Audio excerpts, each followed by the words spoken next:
നമ്മളിന്ന് good morning കേരളത്തിൻ്റെ പ്രധാന തലക്കെട്ടുകൾ അതിൽ സംസ്ഥാനത്ത് വീണ്ടും അവയവദാനത്തിൻ്റെ മഹത്തായ ഒരു അനുഭവത്തിൻ്റെ കാര്യം പറഞ്ഞുകൊണ്ടാണ് തുടങ്ങിയത്. കഴിഞ്ഞ ദിവസം മസ്തിഷ്ക മരണം സ്ഥിരീകരിച്ച കൊല്ലം ചടയമംഗലം സ്വദേശി ബിനുവിൻ്റെ അവയവങ്ങളാണ് കൈമാറുന്നത്.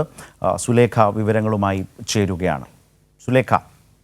ശരത്ത്, എന്തായാലും കഴിഞ്ഞ മാർച്ച് 10-ാം തീയതിയാണ് ഇത്തരത്തിലൊരു അപകടം ഉണ്ടാവുകയും ബിനു എന്ന് പറയുന്ന വ്യക്തി 51 വയസ്സുകാരൻ ഇത്തരത്തിൽ ആശുപത്രിയിലാവുകയും ചെയ്തത്. ആദ്യം പാരിപ്പള്ളി മെഡിക്കൽ കോളേജിലും പിന്നീട് തിരുവനന്തപുരം കിംസിലുമാണ് ചികിത്സ തേടിയത് എന്നുള്ളത് തന്നെയാണ്. കഴിഞ്ഞ ദിവസമാണ് ഇത്തരത്തിൽ ബിനുവിൻ്റെ മസ്തിഷ്ക മരണം ആശുപത്രി അധികൃതർ സ്ഥിരീകരിക്കുന്നത്, ഡോക്ടർമാർ സ്ഥിരീകരിക്കുന്നത്.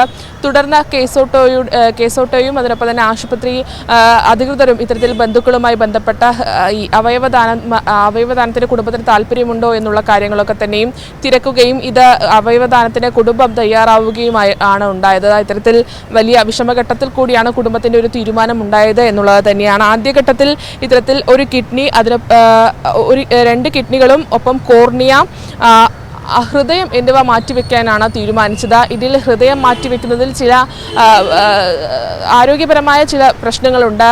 ഇത് കോട്ടയത്തേക്കാണ് ഹൃദയം മാറ്റിവെക്കൽ നടത്താൻ തീരുമാനിച്ചിരുന്നത്. എന്നാൽ ഹൃദയം മാറ്റുന്നതിൽ ചില സാങ്കേതിക ബുദ്ധിമുട്ടുകൾ നേരിട്ട സാഹചര്യത്തിലാണ് ഹൃദയമാറ്റം അത് നടക്കില്ല എന്നുള്ള കാര്യം ഡോക്ടർമാർ അറിയിച്ചത്.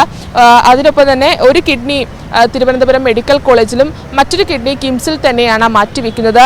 അതിനൊപ്പം തന്നെ കോർണിയ, നേത്രപടലങ്ങൾ മാറ്റിവെക്കുന്നുണ്ട്. അത് തിരുവനന്തപുരത്തെ റീജിയണൽ ഇൻസ്റ്റിറ്റ്യൂട്ട് ഓഫ് ഒഫ്താൽമോളജി കണ്ണാശുപത്രിയിലേക്കാണ് മാറ്റുന്നത് എന്നുള്ളത് തന്നെയാണ്. എന്തായാലും വലിയൊരു വിഷമഘട്ടത്തിൽ നിന്നുകൊണ്ടുകൂടിയാണ് ഇത്തരത്തിൽ കുടുംബം ഈ അവയവ മാറ്റത്തിന് തയ്യാറായത് എന്നുള്ള കാര്യം തന്നെയാണ് നമ്മൾ എടുത്തു പറയേണ്ടുന്ന കാര്യം എന്ന് പറയുന്നത്.